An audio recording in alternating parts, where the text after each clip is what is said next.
Welcome back, Motorheads. This is WTF Car Finds on Facebook Marketplace. Up first, 1950 Chevrolet for $11,000.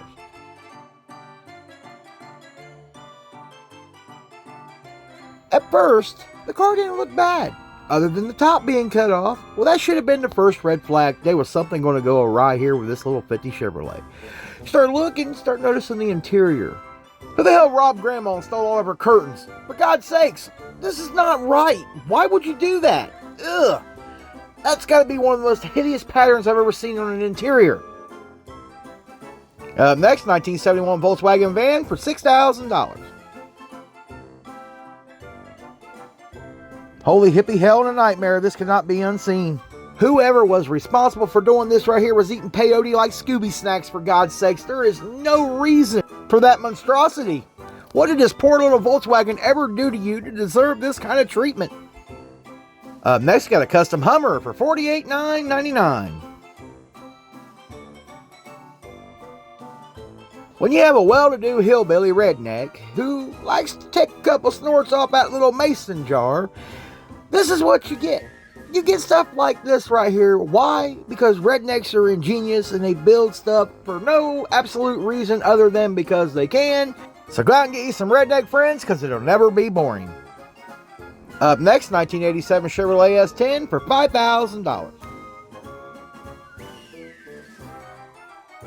Well, on this episode of Arts and Crafts with Crackhead Bob, Bob's pulled home an S10 that he bought for $300, relocated the cab back a little bit, shortened the bed. Now the thing's worth $5,000. Now look, folks, I like a rat rod as much as anybody else, but, people, you can't just take a vehicle home, start cutting pieces off of it and call it a rat rod, and then think it's worth astronomical amounts of money, because it's not. This is not worth $5,000. Up next, 1984 Monte Carlo for $5,500.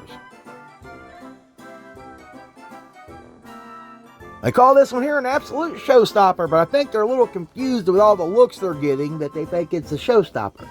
The looks and the stares you're getting is not a positive thing. They're looking and staring because they're either, one, trying to find out where your helmet is, they're wanting to know where your box of crayons is, and why in the hell is this even a thing? Next, 1992 Honda Civic for $1,500. This vehicle here is a fan submission from Hugh Phillips. Thanks a lot, Hugh. Holy meth man and Robin, because that's the only thing that happens in Marion, Ohio. If you've never been there, you won't understand. But Jesus Lord, what was you thinking when you decided to do that to the Civic? It doesn't surprise me coming out of Marion, Ohio. I'm pretty familiar with Marion, Ohio. And this is the kind of crap you see just going down a damn street in Marion, Ohio. People should really lay off of the wacky stuff that they are taking into their bodies, because you end up with shit like this that should not happen. And you just know it's going to smell like garlic, butt, and onion, and stale french fries in there. Up next, a 2004 Mercury Grand Marquis for $1,200. This here's another fan submission from Jeremy Owens. Thanks a lot, Jeremy. Well, no trip would be complete with Meth Man and Robin without Crackhead and the Bear and Hot Pursuit or yeehaw! Hold my beer in my bill. I think they were definitely preparing for the zombie apocalypse with this one here.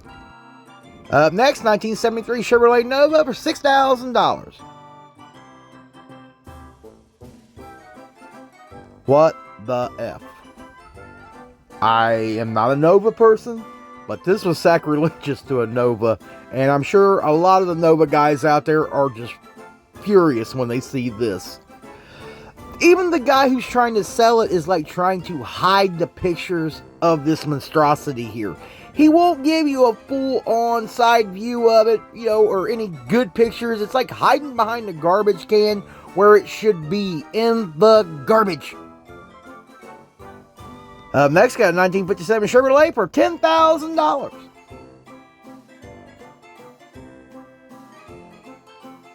Y'all want to know why the aliens are really popping up all over the place? Because they're looking to see and laugh at all the stupid shit that they see these morons doing when they have a Sawzall blade. Next, got a 1995 Mitsubishi for $29,500.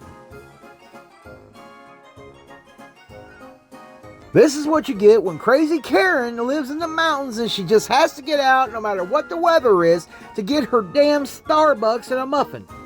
This man gave every child in the neighborhood a nightmare when they seen little Timmy's mom pull in the driveway with this thing. because it was at that moment they knew they would never ever receive another snow day away from school as long as little Timmy's mom had this van, because she's always going to get you there on time. She ain't got time for this crap. You guys are not staying home. She's got yoga. She's got to get around the neighborhood and get caught up on all the gossip. Next, we got 1994 Chevrolet for $16,500. Oh dear God, they done gave this car a name. They call it the Bolero. I guess they figured if they gave it some name like the Bolero, it'd make it look cool instead of the fuckery that's really going on here. There are so many things wrong with this car, it's not even funny. There's no good proportion about this car. You killed two cars by trying to make this, and you couldn't even put it on a V8 Camaro. You put it on a V6 Camaro.